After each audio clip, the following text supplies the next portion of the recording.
नमस्कार. हाय. तर कशा आहात तुम्ही?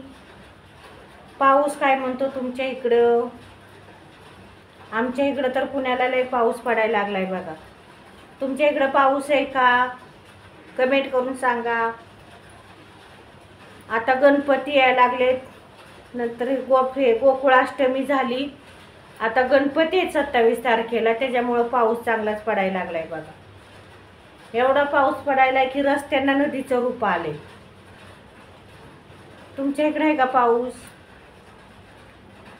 कारण गावाकडं तर सगळे शेतीच आहे. पाऊस चांगला पण आहे, वाईट पण आहे. कारण पावसामुळं खूप नुकसान होते, असं पण आहे. आणि पावसाशिवाय पर्याय पण नाही, कारण प्यायला तर पाणी लागतंय आपल्याला.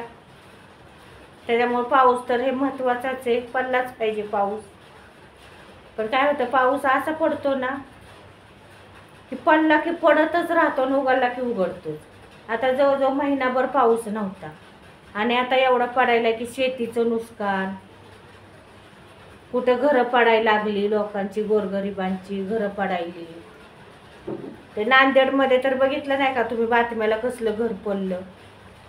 अख्खे गावचे गाव उद्ध्वस्त झालं, लोकांचं सामान. ही बातम्याला कुणी कुणी बघितलं नक्की सांगा.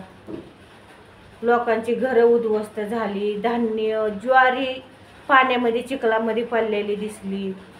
किती वाईट झालं. एखाद्याचं होऊ नये असंच वाटतं.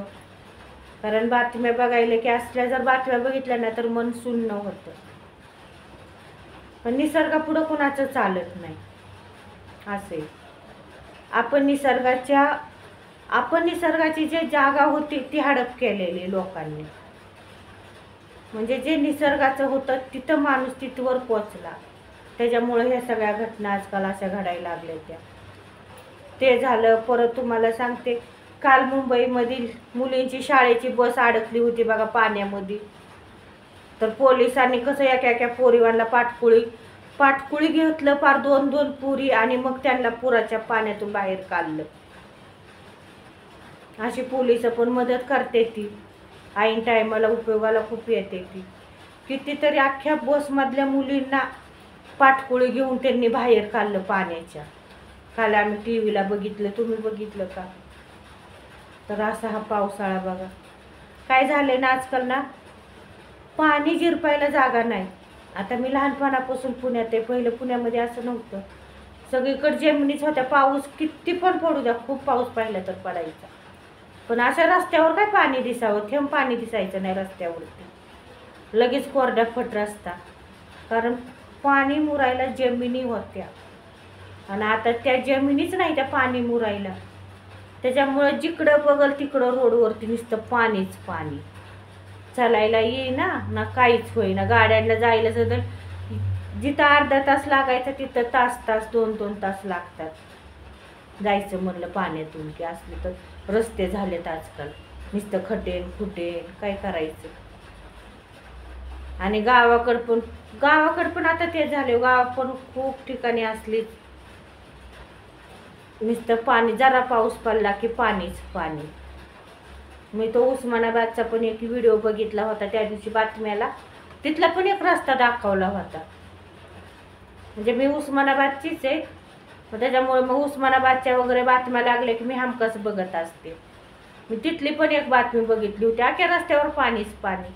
म्हणलं काय, सिटीमध्ये तरी आपण म्हणतो की बाबा मोठी मोठी घरं आहेत, ती सोसायटी आहे, त्या बंगला आहेत, किंवा सगळं कॉन्क्रिटीकरण असल्यामुळं पाणी. पण खेड्याने पण इतकं पाणी रस्त्यावरती.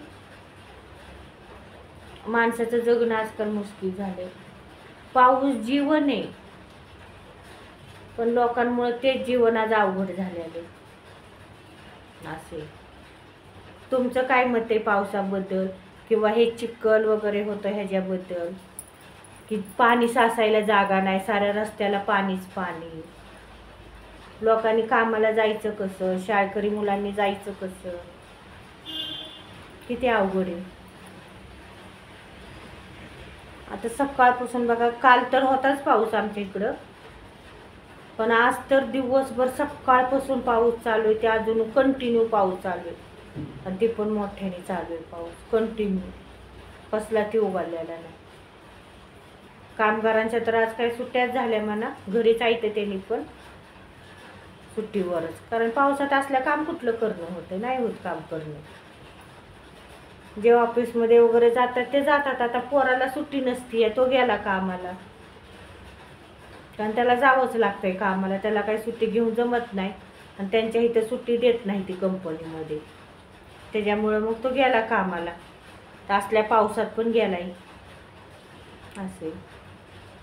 तर शेतीची कामं तर काय बंदच असतील आता, बायका काय घरीच असतील गावाकडं, तर कामाला जाऊ शकत नाहीत असल्या पावसात, चिखलामध्ये काय काम करणार आहे. पण पाऊस चांगला आहे, पाऊस पण पडला पाहिजे, सगळ्या गोष्टी सहन माणसाने केल्याच पाहिजे. तर चला, बाद झाला एवढाच व्हिडिओ. आवडला तर नक्की लाईक सबस्क्राईब करा. बाय, नमस्कार.